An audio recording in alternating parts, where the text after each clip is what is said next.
اور یہ سیگمنٹ جو ہے بطور خاص علم و علماء جو سیگمنٹ ہے بہت زیادہ پسند کیا جاتا ہے، دیکھا جاتا ہے. اس کے موضوعات کو بہت پذیرائی مل رہی ہے اور اس پہ ملنے والے جوابات سے لوگ بہت کچھ سیکھ رہے ہیں. آج ہمارا موضوع ہے توحید و شرک. اس پر ہم بات کریں گے. ہمارے ساتھ موجود ہیں استاذ العلماء حضرت علامہ مفتی محمد اکمل مدنی صاحب. السلام علیکم ورحمۃ وعلیکم اللہ. السلام ورحمۃ اللہ. اور میرے بائیں جانب تشریف فرما ممتاز و معروف عالم دین علامہ لیاقت حسین اظہری صاحب. السلام علیکم ورحمۃ اللہ. وعلیکم السلام ورحمۃ اللہ وبرکاتہ. اور علامہ مفتی خرم اقبال رحمانی صاحب ممتاز و معروف عالم دین تشریف رکھتے ہیں. السلام علیکم ورحمۃ اللہ وبرکاتہ. وعلیکم السلام ورحمۃ اللہ. مفتی صاحب، اللہ کی وحدانیت پر دلیل اگر ہم مانگنا چاہیں اور اس کی ضرورت اور اہمیت کے حوالے سے کچھ جاننا چاہیں تو کیا فرمائیے؟ اعوذ باللہ من الشیطان الرجیم، بسم اللہ الرحمن الرحیم. سب سے پہلے وحدانیت کی تھوڑی سی تشریح ہو جائے. وحدانیت کا مطلب ہوتا ہے جی اللہ تعالیٰ کو اکیلا ماننا. اسی سے پھر موحد نکلا ہے، اللہ تعالیٰ کو واحد تسلیم کرنے والا. اور یہ ہمارا عقیدہ توحید جو ہے یہ ہمارے سمجھ لیں مذہب اسلام کی اساس بنیاد ہے. اگر کوئی عقیدہ توحید ہی نہ رکھے تو وہ کفر و شرک میں مبتلا ہوگا اور دائرہ اسلام سے خارج ہو جائے گا. اللہ تبارک و تعالیٰ کی ذات اور صفات دونوں اعتبار سے وحدانیت کو تسلیم کرنا لازم ہے. ذات کے اعتبار سے وحدانیت کا مطلب یہ ہے کہ جیسے اللہ کی ذات قدیم ہے ویسا کسی کو نہ تسلیم کریں، صرف اللہ ہی معبود ہو، کسی غیر اللہ کو معبود نہ مانا جائے، اور اللہ تعالیٰ کے لیے بیوی یا اولاد کا کوئی تصور نہ ہو. اسی طرح اللہ تبارک و تعالیٰ کو فقط واجب الوجود مانا جائے کہ وہ واجب الوجود وہ ہوتا ہے کہ جس کا وجود ضروری ہو، یا یوں کہہ لیں ہمیشہ سے ہو، اس کے وجود کی کوئی علت نہ ہو، اس کے وجود سے تمام وجود پیدا ہوئے ہوں، اور یہ صرف اللہ کی شان ہے. اور اللہ تعالیٰ کی صفات کے اعتبار سے وحدانیت کا تصور یہ ہے کہ اللہ کی ہر صفت چار خوبیوں سے ضرور متصف ہے. وہ ذاتی ہے، قدیم ہے، لامحدود ہے اور غیر فانی ہے. قدیم کا مطلب جیسے اللہ کی ذات ہمیشہ سے ہے، صفات بھی ہمیشہ سے ہیں. ذاتی کا مطلب کسی کی دی ہوئی نہیں ہے. غیر فانی کا مطلب نہ ان پہ فنا واقع ہونا ممکن ہے، نہ فی الواقع فنا واقع ہوگی، کچھ بھی نہیں. اور لا محدود، اس کی کوئی حد نہیں ہے. تو اگر کسی مخلوق کے اندر یہ چیزوں میں سے کوئی ایک بھی تسلیم کر لی جائے تو کفر و شرک ثابت ہوگا. دلیل اس کی بہت ساری ہیں. خود اللہ تعالیٰ نے قرآن پاک میں فرمایا کہ لیسا کمثلہ شیء، بے شک اللہ کی مثل کوئی شے نہیں ہے. کوئی شے نہیں. اس کا مطلب ہے کہ اللہ واحد ہے، اس کے مثل کوئی بھی نہیں ہو سکتا. بے شک بے شک. سورہ اخلاص اللہ کی وحدانیت پر زبردست قسم کی دلیل. قل هو اللہ احد، آپ کہہ دیجئے کہ اللہ ایک ہے، اللہ بے نیاز ہے، نہ اس سے وہ کسی سے پیدا ہوا نہ اس سے کوئی پیدا ہوا، اور اس کا کوئی ہمسر اور ہم پلہ ہم نظیر نہیں ہے. یہ ساری آیات. اور عقلی دلیل اللہ تعالیٰ نے یوں فرمائے کہ لو کان فیہما آلہۃ الا اللہ لفسدتا، اگر زمین و آسمان میں اللہ کے علاوہ کئی الہ ہوتے تو زمین و آسمان تباہ ہو جاتے. اور یہ عقلی دلیل واقعی جب دو طاقتور جمع ہو جاتے ہیں تو ہر ایک اپنے اپنی مخلوق کو آگے لانے کی کوشش کرتا. ایک کا ارادہ ہوتا بارش ہوگی، دوسرا کا ارادہ ہوتا کہ قحط سالی سے میں آزماؤں گا. ایک کسی کو غلبہ دینا چاہتا، دوسرا کسی کو زیر کرنا چاہتا، اور اس سے آپس میں ٹکراؤ پیدا ہوتا اور اس سے زمین و آسمان تباہ ہو جاتے. تو لہذا ضرورت اس بات کی ہے کہ اس وحدانیت کے تصور کو ذہن میں پختہ کیا جائے، اور کوئی بھی ایسا طرز عمل یا سوچ اور فکر کو فروغ نہ دیا جائے کہ جس سے انسان کفر و شرک کے حقیقت کی طرف، حقیقتاً اس میں گرنے کی طرف، یا خدا نخواستہ اس کے شائبے کی طرف بھی جائے.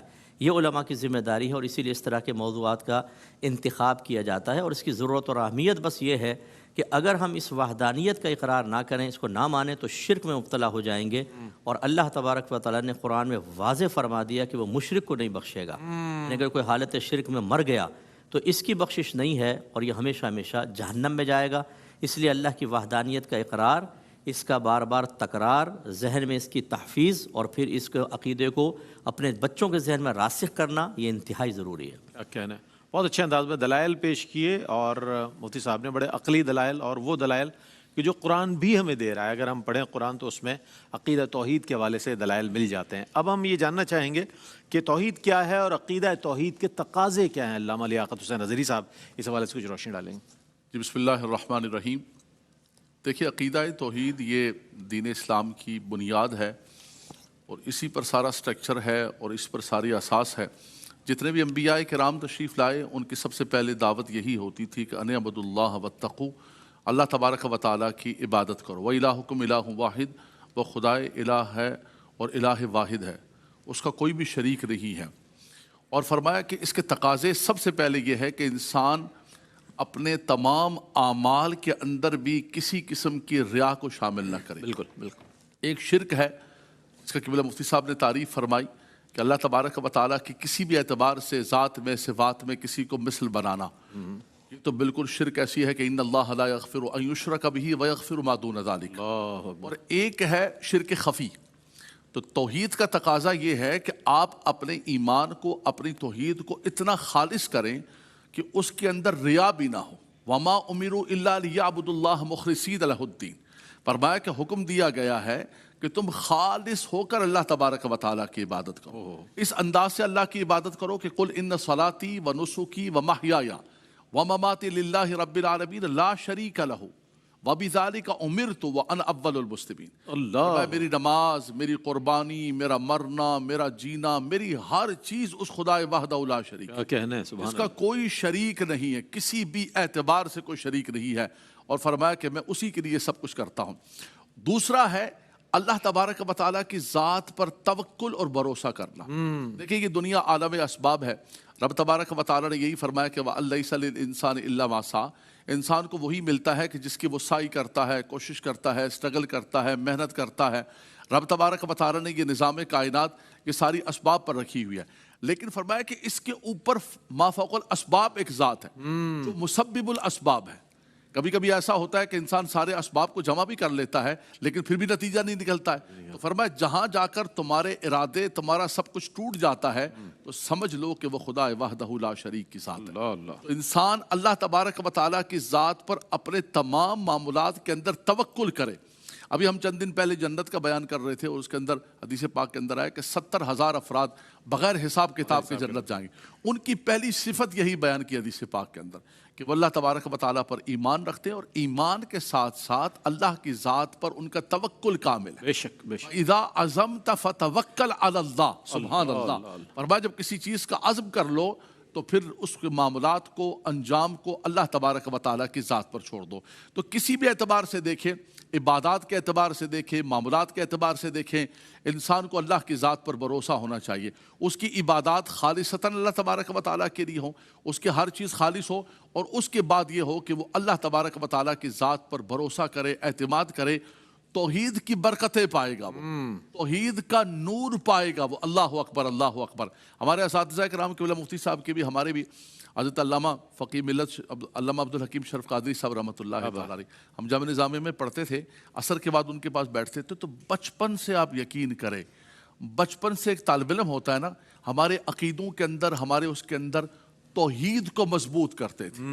بیٹا یہ سٹرکچر ہے ہمارے دین اسلام کا. آج تمہارے ہاتھ کے اندر چھوٹا سا رسالہ ہے اور تم جو ہے ضرب یضرب ضربا فہو ضارب میزان پڑھ رہے ہو، منشئ پڑھ رہے ہو، لیکن آج سے اپنے عقیدہ توحید کو مضبوط کر لو. یہی بنیاد. اب یہ بنیاد ہے، اس پر جا کے تمہارے سارے دین اسلام کا اور ایمانیات کے سارا ہوگا.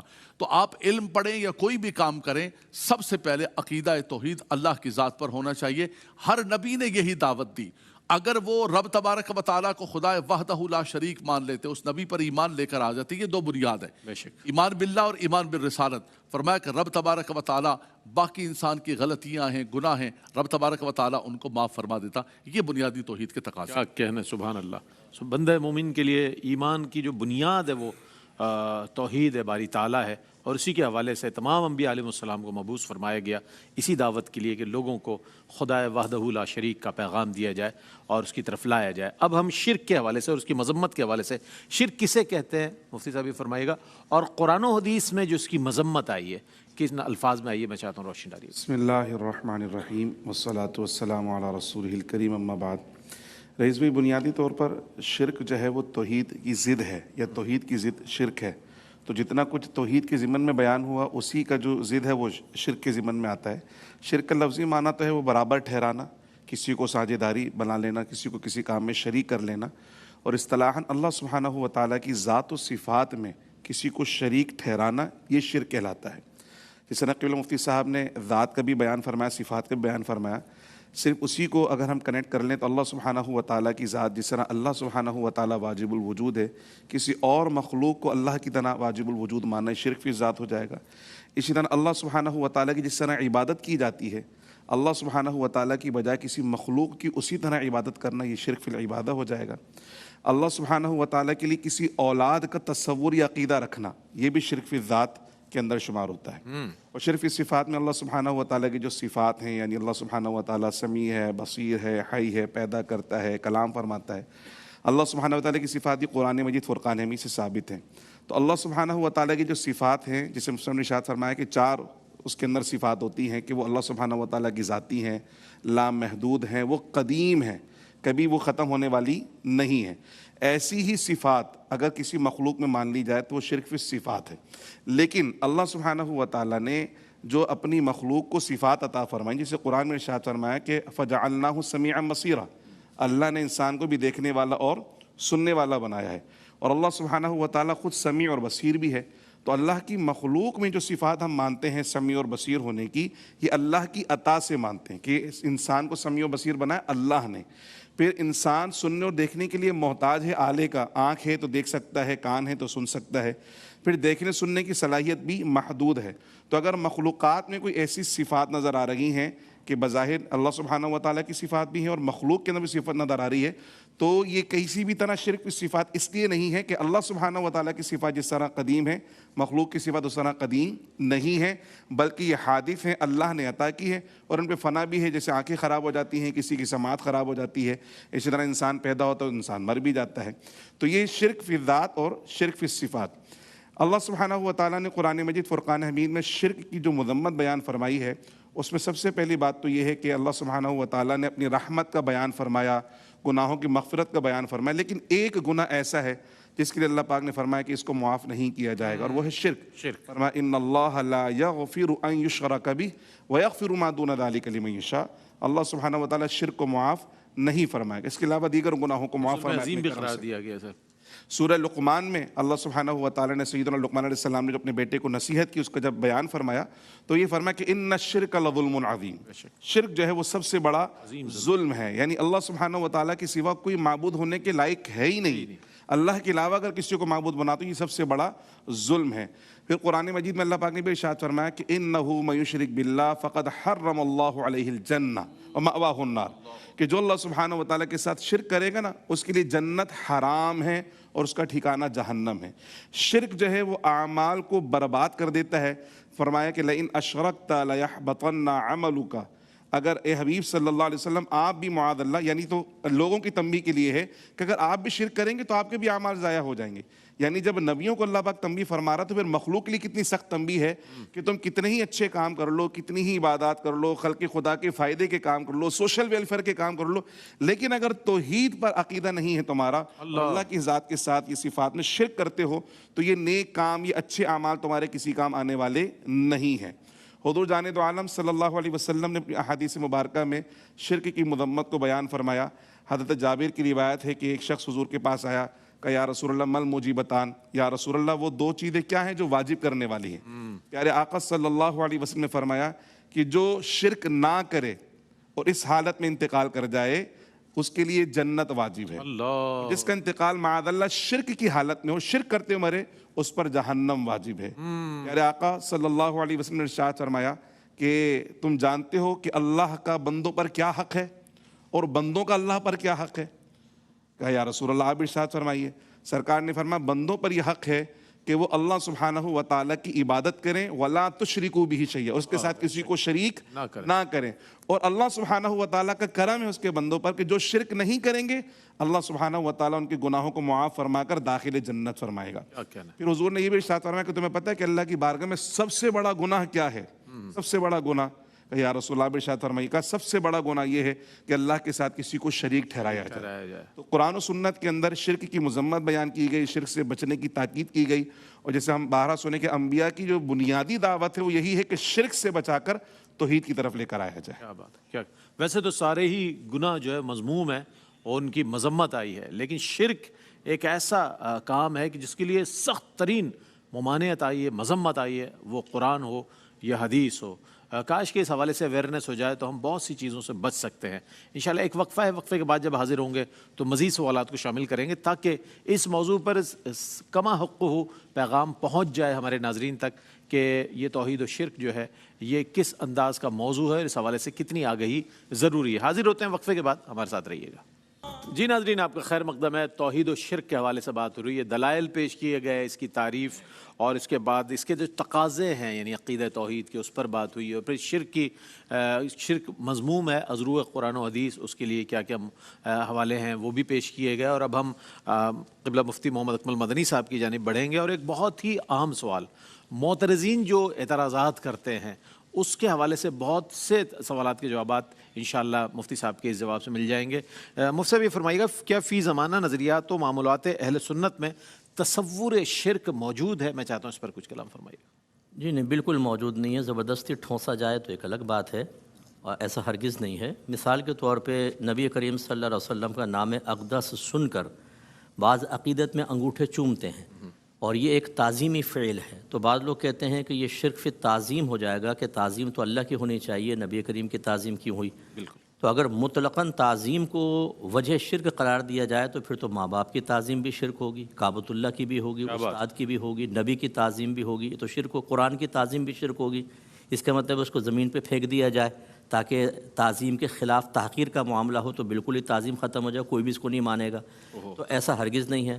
تو اس لیے اگر اللہ تعالیٰ کا نام سن کر چوما جائے یا نبی کریم کا سن کر چوما جائے تو دونوں تعظیمی معاملات ہیں اور آپس میں کوئی منافات اور ٹکراؤ نہیں ہے۔ ایسے ہی نماز میں اگر نبی کریم صلی اللہ علیہ وسلم کا تصور لایا جائے چاہے بالقصد چاہے اچانک آئے تو یہ بھی کوئی تعظیم فی شرک نہیں کہلائے گا، بالکل بھی نہیں ہوگا، کیونکہ خود اللہ تبارک و تعالیٰ نے التحیات پڑھنا واجب قرار دیا اپنے حبیب کے ذریعے، اور اس میں السلام علیک ایھا النبی جب ہم کہتے ہیں تو نبی کا تصور تو آئے گا۔ اب سوال یہ پیدا ہوتا ہے کہ تعظیم کے ساتھ آئے گا یا تحقیر کے ساتھ آئے گا؟ لازم بات ہے تحقیر کے ساتھ تو آ نہیں سکتا، تعظیم کے ساتھ ہی آئے گا۔ تو کیا اللہ تعالیٰ نے خود شرک کی دعوت دی، ایک آدمی کو آزمائش میں ڈالا؟ ایسا نہیں ہے۔ اسی طریقے سے میلاد مصطفیٰ صلی اللہ علیہ وسلم، یہ تو لفظ میلاد ہی شرک کی نفی کے لیے ہے کہ اللہ پیدا نہیں ہوا، نبی کریم پیدا ہوئے ہیں، تو یہ شرک کی نفی ہوئی۔ اسی طریقے سے مزارات پر حاضر ہو کر سجدے کرنا، ہم اسی بالکل مذمت کرتے ہیں، لیکن اس میں دو بڑی اقسام ہوتی ہیں ممنوعہ سجدوں کی، ایک سجدہ عبادت ہے اور ایک سجدہ تعظیم ہے۔ سجدہ عبادت کا مطلب ہے کسی کو معبود حقیقی سمجھ کر سجدہ کرنا، اور میرے خیال میں ایک گاؤں کا جاہل دیہاتی بھی اگر ہو اور وہ سجدہ کر رہا ہے مزار پر، آپ پوچھیں کہ کیا یہ صاحب مزار عبادت کے لائق ہے تو وہ کہے گا کہ نہیں، میں اس کو خدا سمجھ کے نہیں کر رہا ہوں۔ سجدہ تعظیمی ہی ہوتا ہے یا سجدہ محبت آپ کہہ لیں، تو یہ سجدہ تعظیمی ہماری شریعت کے اندر حرام اور گناہ کبیرہ ہے، ہم اس کی بھی حوصلہ افزائی نہیں کریں گے۔ پیر کو سجدہ کرنا، تصویروں کو کرنا، مزارات کو کرنا، قبر کو، حتیٰ کہ اعلیٰ حضرت امام اہل سنت رحمۃ اللہ علیہ نے مزار پر حاضری کے موقع پر قبر کو چومنا بھی منع فرمایا ہے، فرمایا 4 قدم کے فاصلے پر کھڑے ہوں ادب کے ساتھ، اور جو پڑھنا ہے پڑھیں اور اس کے بعد رخصت ہو جائیں۔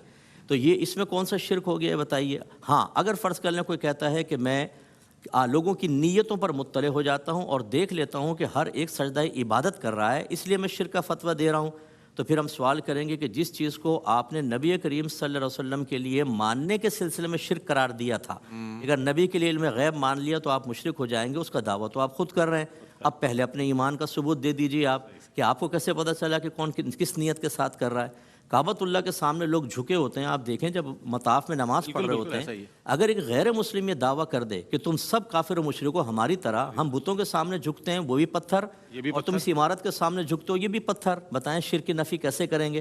ایک ہی جواب ہے کہ بظاہر ہم پتھر کے سامنے جھکے ہیں اس لیے کہ حکم خدا بندی ہے، لیکن ہمارے دل میں نیت اپنے رب کو سجدہ کرنے کی ہے۔ اس کا مطلب ہے ظاہری جھکنا اصل نہیں ہے، یہ قابل گرفت نہیں ہے، اصل ہے نیت ٹھیک ہے تو سامنے جھکنا بھی جائز، اور اگر نیت صحیح نہیں ہے تو پھر سامنے جھکنا کفر و شرک ہوگا۔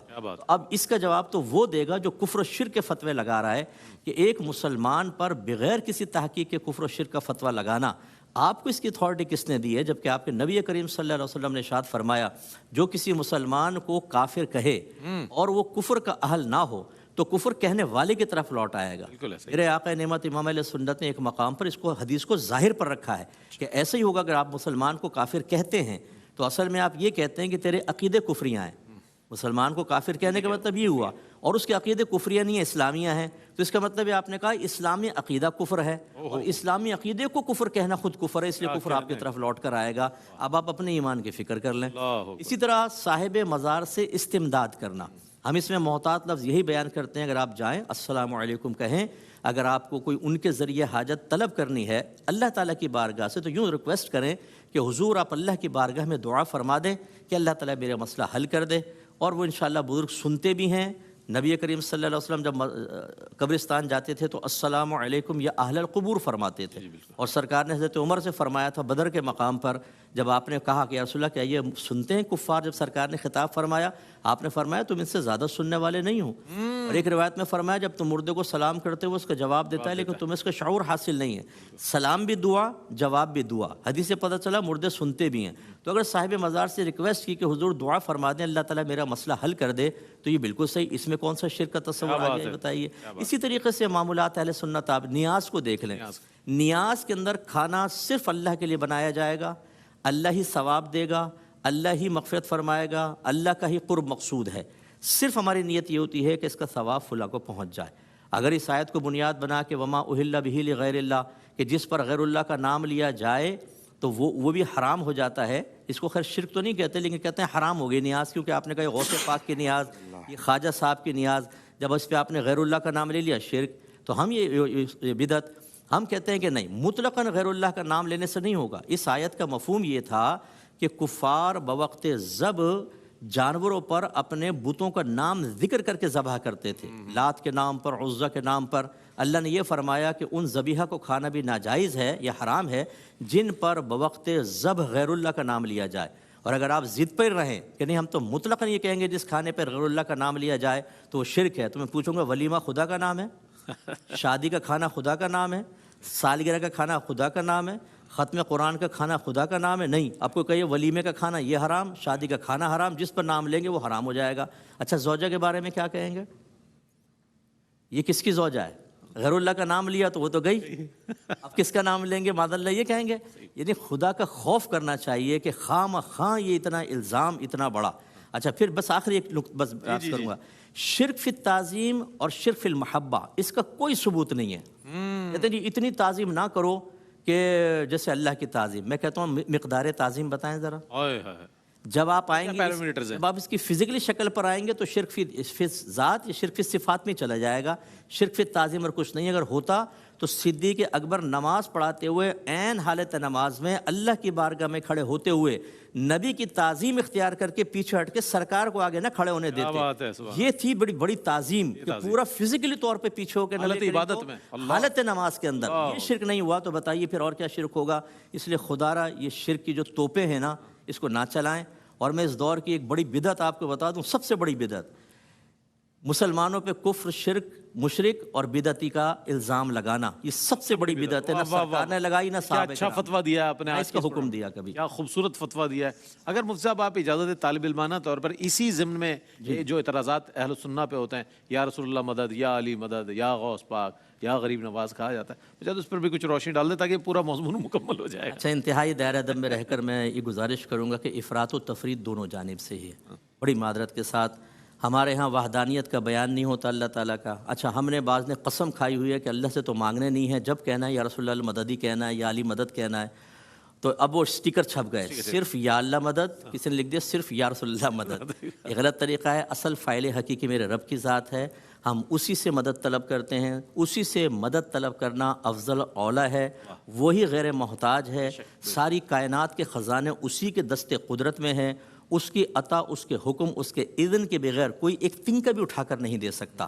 اب اس نظری عقیدے کے ساتھ کہ خود اللہ تبارک و تعالیٰ کی ذات غیر محتاج ہونے کے باوجود اپنے بندوں کو ہر چیز عطا فرمانے کے سلسلے میں کوئی نہ کوئی وسیلہ ضرور اختیار کرتی ہے۔ کوئی ایک چیز آپ بتا دیں جو آپ کے گھر میں براہ راست گر گئی ہو، جب اللہ تعالیٰ نے یہ دنیا عالم الاسباب بنائی ہے باوجود غیر محتاج ہونے کے، تو اسی طریقے سے اس نے اپنے محبوبوں کو خزانے عطا فرمائے اور لوگوں کو ان کی طرف مائل کیا ہے کہ آپ ان کو وسیلہ بناتے ہوئے اللہ سے طلب کریں۔ اب طلب اللہ سے ہی ہے لیکن وسیلہ ان کا بنایا جاتا ہے۔ صرف ایک ادنی سی مثال، حضرت عیسیٰ علیہ السلام مادرزاد اندھوں کے آنکھ پر ہاتھ پھیرتے تھے، بینائی آ جایا کرتی تھی، اسی سے آپ کو مسیح کہا جاتا ہے۔ مسح کرنے والے ہاتھ پھیر کر بینائی دے دیتے تھے، کوڑ کا مرض دور کر دیتے تھے۔ مفسرین فرماتے ہیں کہ آپ کے پاس ایک وقت میں 70,000 افراد جمع ہوتے تھے. مجھے بتائیں جب ایک اندھے کو اور کوڑی کو پتہ چلتا ہوگا کہ آپ، تو وہ اللہ کی طرف جاتا تھا کہ آپ کے پاس آتا تھا؟ اور آنے کے بعد کہتا تھا کہ نہیں جی ہاتھ پھیر دیں ذرا. اور جتنے حضرت عیسیٰ علیہ السلام کے صیغے ہیں، 2 جگہ یہ ذکر ہے، ایک جگہ اللہ نے بیان فرمایا غائب کے صیغوں کے ساتھ، اور جب عیسیٰ علیہ السلام نے فرمایا تو متکلم کے صیغے، میں شفا دیتا ہوں، میں شفا دیتا ہوں. اب بتائیے شرک ہوا، شفا تو اللہ دیتا ہے. اس کا مطلب ہے کہ یہ نسبت مجازیہ ہے، کیونکہ اللہ نے وسیلہ بنایا. تو اگر کسی سے استمداد طلب کی جاتی ہے لیکن وسیلہ سمجھ کر، تو یہ ویسے ہی ہے جیسے اکابرین سے صحابہ کرام یا دیگر لوگوں نے رجوع کیا اور اللہ تعالیٰ نے ان کو اذن دیا تھا، اجازت دی تھی، اور انہوں نے اپنی حاجات کو پورا کیا. کیا کہنے، سبحان اللہ سبحان اللہ. اس موضوع کو بہت اچھے انداز میں مفتی صاحب نے وہ کیا، اور اس میں جو ایک بات مزارات اولیاء کے حوالے سے مفتی صاحب نے فرمائی، اس پر علامہ لیاقت حسین ازہری صاحب کا تعلیمات اعلیٰ حضرت کے روشنی میں ایک بہت خوبصورت کلپ وائرل بھی ہوا وہ، اور وہ ہماری نظروں سے بھی گزرا، یقیناً اس سے بہت سے لوگوں کی رہنمائی ہو گئی. عقیدہ توحید کے اثرات و ثمرات پر علامہ لیاقت حسین ازہری صاحب کیا فرمائیے گا؟ میں چاہتا ہوں اس پہ کوئی روشنی ڈالیں. بسم اللہ الرحمن الرحیم. دیکھیں عقیدہ توحید کی سب سے بڑی برکت یہ ہے کہ انسان کو اعمال پر استقامت نصیب ہوتی ہے. جب اس کے اللہ تبارک و تعالیٰ کی ذات پر عقیدہ مضبوط ہوگا تو وہ اعمال پر مستقیم ہو جائے گا. ان الذین قالوا ربنا اللہ ثم استقاموا تنزل علیہم الملائکہ. تبارک و تعالیٰ فرماتا ہے کہ جو اس بات پر مستقیم ہو گیا، قائم ہو گیا، جنہوں نے کہا کہ اللہ ہمارا رب ہے، رب کو رب مانا اور رب کی مانی، تو فرمایا کہ وہ مستقیم ہو جائے گا. دوسرا عقیدہ توحید کی برکت مفسرین کرام نے یہ لکھی ہے کہ انسان جب عقیدہ توحید کو اختیار کرتا ہے تو زندگی کے اندر اس کو سکون قلبی نصیب ہو. بے شک بے شک. چاہے اللہ کے ذکر کے ساتھ ہو، چاہے قرآن کے ساتھ ہو، چاہے نماز کے ساتھ ہو. فرمایا الذین آمنوا وتطمئن قلوبہم بذکر اللہ الا بذکر اللہ تطمئن القلوب. فرمایا کہ رب تبارک و تعالیٰ اسے اطمینان قلبی کی نعمت عطا فرماتا ہے. تیسرا یہ ہے کہ جب انسان عبادت کے ذریعے، اس کو توحید کا عقیدہ جتنا زیادہ مضبوط ہوگا، اتنا زیادہ عبادت کے اندر اس کو خشوع اور خضوع، اور عبادت کے اندر اس کو لذت محسوس. اللہ کے نبی صلی اللہ علیہ وسلم نے فرمایا کہ جب تم اللہ کی بارگاہ کے اندر عبادت کرنے لگو تو بالکل یکسوئی کے ساتھ کرو، اور اس انداز سے اپنے رب کی بارگاہ کے اندر کھڑے ہو. ان تعبد اللہ کأنک تراہ فإن لم تکن تراہ فإنہ یراک. اتنا انسان متوجہ ہو کر اللہ کی بارگاہ کے اندر کھڑے ہو کہ وہ رب کو دیکھ رہا ہے. بھائی یہ تب نصیب ہوتا ہے کہ جب اس کے دل کے اندر عقیدہ توحید جتنا زیادہ مضبوط ہوگا، اس کے اثرات ہوں گے. فرمایا اگر یہ نہیں حاصل کر سکتے تو کم از کم فإنہ یراک، ایٹ لیسٹ جس کی آپ کی زبان کے اندر کہتے ہیں کہ کم از کم یہ تو ہو کہ وہ مالک و مولا تم کھڑے ہو اور وہ تمہیں دیکھ رہا ہے. اور انسان کی زندگی کے اندر رئیس بھائی حقیقت یہ ہے کہ نور ہی نور ہوتی، برکت ہی برکت ہوتی. وہ پھر مخلوق خدا سے نہیں ڈرتا. فرمایا کہ یخافون لومۃ لائم، بغیر کسی خوف کے وہ انسان کام کرتا ہے. اور میدان ہمارے ان بزرگوں کو دیکھیں، سیدنا صدیق اکبر رضی اللہ تعالیٰ عنہ عقیدہ توحید، سیدنا عمر فاروق، سیدنا عثمان غنی، مولا کائنات کے صحابہ کرام، ان کو کس چیز نے ولا یخافون لومۃ لائم پر فائز کیا؟ وہ عقیدہ توحید تھا. کیا بات. جتنا زیادہ ان کا عقیدہ توحید مضبوط تھا اتنا زیادہ وہ میدان کے اندر اتر پڑے. میں صرف 2 جملے کہوں گا کہ مفتی صاحب نے بہت خوبصورت جامع خطاب کیا، اور میں سمجھتا ہوں کہ اس مسئلے کو اگر حل کرنا چاہیں، دیکھیں 2 چیزیں ہوتی ہیں. آپ نے دیکھا نا کہ وہ بیٹھ کے گیم کھیل رہے ہوتے ہیں، تیری پارٹی مرد آباد، میری پارٹی زندہ آباد، ہیں جی، بلیم گیم کر رہے ہوتے ہیں. اگر تو آپ کو پارٹی کھیلنی ہے، اور اگر تو آپ کو امت کو انتشار کے اندر، افتراق کے اندر ڈالنا ہے اور گیم سکورنگ کرنی ہے، مجھے ایسی پوائنٹ گیم کرنا، تو پھر تو آپ لگے رہیں رات دن لگے رہیں، اسی کے اوپر باتیں ریٹنگ پہ لگے رہیں. شام کے اندر کیا ہو رہا ہے، عراق کے اندر کیا ہو رہا ہے، افغانستان کے اندر کیا ہو رہا ہے، پوری دنیا کے اندر مسلمان مر رہے ہیں. اور ہماری تقریروں کے موضوع یہی ہے کہ مسلمانوں کو مشرک بناؤ، مسلمانوں کو بدعتی بناؤ. اگر آپ نے اسی پر سارا سٹرکچر رکھنا ہے تو پھر تو صحیح ہے. ورنہ مفتی صاحب نے کتنا قرآن پاک سے کتنا خوبصورت دیا، علامہ صاحب نے کتنا خوبصورت دیا کہ دیکھیں اتنی سی بنیادی بات ہے کہ جو صفات اللہ کی مخلوق کے اندر، مثال کے طور پہ قرآن مجید فرقان حمید کی ایک آیت کریمہ ہے، رب تعالیٰ فرماتا ہے ان اللہ بالناس لرؤوف الرحیم. اللہ تبارک و تعالیٰ اپنے بندوں پر رؤوف الرحیم. واضح کتاب توحید کی آیت ہے، اور یہی لفظ اللہ تبارک و تعالیٰ نے اپنے محبوب کے لیے فرمایا، حریص علیکم بالمؤمنین رؤوف الرحیم. اللہ، یہ تو کتاب توحید ہے. رب تعالیٰ اپنے لیے بھی فرما، اپنے محبوب کے لیے فرما رہے ہیں اتنا سا فرق ہے جو علماء کرام نے بار بار واضح کیا کہ بھائی نبی کریم صلی اللہ علیہ وسلم یا کسی بھی ولی کو، کسی بھی اللہ کے نبی کو جو صفات ملی ہیں وہ عطائی ہے، رب تبارک و تعالیٰ کی ذاتی، رب تبارک و تعالیٰ کی قدیم ہے۔ مفتی صاحب نے حضرت عیسیٰ علیہ السلام کا کتنا واضح فرمایا، دیکھیں وہ کتنا بڑا جملہ کہہ رہے ہیں، کہتے ہیں انی اخلق لکم من الطین کہیئۃ الطیر فانفخ فیہ فیکون طیرا، کہا کہ خلق یخلق خلقا، میں خلق کرتا ہوں، اللہ تو اللہ تبارک بتا رہا ہے، اور یہ کتاب توحید ہے، کہتے ہیں میں خلق کرتا ہوں، مٹی کا ایک ہیولہ سا بناتا ہوں، فانفخ اس میں پھونکتا ہوں، فیکون طیرا، وہ اڑنا شروع کر دیتا، ابری الاکمہ والابرص واحیی الموتى، میں تو مردوں کو زندہ کر دیتا ہوں، وانبئکم بما تاکلون وما تدخرون فی بیوتکم، میں خبر دیتا ہوں کیا کھا کے آئے ہو، کیا چھوڑ کے آئے ہو۔ کیا بات، یہ ساری کی ساری ظاہری عبارت یہ کہہ رہی ہے کہ بھائی یہ تو خلق کرنا، شفا دینا اور مردوں کو زندہ کرنا، غیب کی خبر دینا، یہ تو سب اللہ کا کام ہے، یہ اللہ کا نبی کیسے کہہ رہے ہیں؟ لیکن ایک درمیان میں لفظ نے سارا عقیدہ توحید واضح کر دیا اور ساری چیز کو ختم کر دیا۔ وہ کیا ہے؟ انی اخلق لکم من الطین کہیئۃ الطیر فانفخ فیہ فیکون طیرا باذن اللہ، بس کیا بات، وَأُنَبِّئُكُم بِمَا تَأْكُلُونَ وَمَا تَدَّخِرُونَ فِي بُيُوتِكُمْ وَأُحْيِي الْمَوْتَىٰ بِإِذْنِ اللَّهِ۔ فرمایا اتنی سی بات سمجھ لو کہ یہ میرا ذاتی نہیں ہے۔ یار میں سمجھتا ہوں اس کے بعد امت اگر اس بات کے اوپر جھگڑے کہ بھئی نبی کو یہ کیوں مل گیا، ولی کو یہ کیوں مل گیا، فلاں کو یہ کیوں مل گیا، حضرت عاصم بن برخیہ کہتے ہیں میں اٹھا کے لاؤں گا حضور، قال الذی عندہ علم من الکتاب انا آتیک بہ، میں کب لے کر آؤ گے؟ فرمایا قبل ان یرتد الیک طرفک، آئیز جو ہے بالکل اوپن ہوں گی، کلوز ہوں گی، اٹھا کے لے کر آ جاؤں گا۔ یار یہ تو اتنی بڑی طاقت کیسے ہو سکتی ہے قرآن کے اندر؟ فرمایا کہ رب نے طاقت عطا فرمائی۔ کیا بات ہے، سبحان اللہ سبحان اللہ، یہ علماء اہل سنت ہیں ماشاءاللہ۔ اور معترضین جو ڈھیلے ڈھالے جو اعتراضات کرتے ہیں نا، وہ یہ سن لیں کہ الحمدللہ مذہب حق اور مذہب مہذب اہل سنہ والجماعت کا جو عقیدہ ہے یہ علماء حضرات کس خوبصورت انداز سے بیان کر رہے ہیں۔ اچھا بعض لوگ لا علمی میں اگر کچھ کر دیتے ہیں تو ان پر اعتراضات کرنے والے بھی ویسا ہی ہوتے ہیں۔ بہرحال ایک مختصر سا وقفہ ہے، وقفے کے بعد حاضر ہوتے ہیں، ہمارے ساتھ رہیے گا۔ جی ناظرین، آپ کا خیر مقدم ہے۔ توحید و شرک آج ہمارا موضوع ہے، بہت بڑا موضوع، اور یہ موضوع تو ہر زمانے کا موضوع ہے، جب بیان کیا جائے تازہ موضوع ہے اور اس پر لوگوں کی رہنمائی ہوتی ہے، اور یہی ARYQ TV کا ایک وہ ہے مشن کہ لوگوں کو آگہی فراہم کی جائے توحید کے حوالے سے، قرآن و حدیث کے حوالے سے۔ علامہ مفتی خرم اقبال رحمانی صاحب تشریف فرمائیں۔ شرک کے اسباب و وجوہات اور اس کے نقصانات و تباہ کاریاں، میں چاہتا ہوں اس پر کچھ کلام فرمائیے گا۔ بسم اللہ الرحمن الرحیم والصلاۃ والسلام علی رسول کریم۔ رضوی، سب سے پہلی بات تو میں عرض کروں گا کہ جو اہل ایمان ہیں ان کے متعلق شرک کا خوف نہیں رکھنا چاہیے، اور خود رسول اللہ صلی اللہ علیہ وسلم نے فرمایا کہ میں شرک اکبر کا تم سے کوئی خوف مجھے نہیں ہے، البتہ شرک اصغر کا خوف ہے۔ یعنی جب اتنی واضح طور پر پیارے آقا صلی اللہ علیہ وسلم نے تعلیمات ارشاد فرما دی ہیں تو کیسے ہی مومن کیوں نہ ہو کبھی بھی اللہ کی ذات و صفات میں کسی دوسری مخلوق کو شریک کر ہی نہیں سکتا، کرتا ہی نہیں ہے۔ البتہ شرک اصغر کا جو رسول اللہ صلی اللہ علیہ وسلم نے ارشاد فرمایا وہ یہ ہے کہ عبادات کے اندر کسی دوسرے کی رعایت کرنا، کہ وہ دیکھیں گے تو سمجھیں گے اچھے سجدے کر رہا ہے، اچھی تلاوت کر رہا ہے، یعنی مخلوق کو دکھانے کے لیے عبادت کرنا، جسے ہم ریاکاری کہتے ہیں، اسے رسول کریم صلی اللہ علیہ وسلم شرک اصغر قرار دیا ہے۔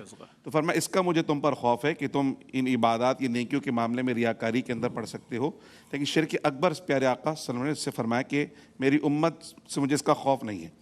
البتہ دیگر جو ہم اقوام کی طرف دیکھتے ہیں شرک کی طرف ان کا مائل ہونا ہے، شرک کے عقیدے رکھنا، اس میں سب سے پہلی چیز جو ہمیں نظر آتی ہے وہ ہے لا علمی، یعنی جہالت۔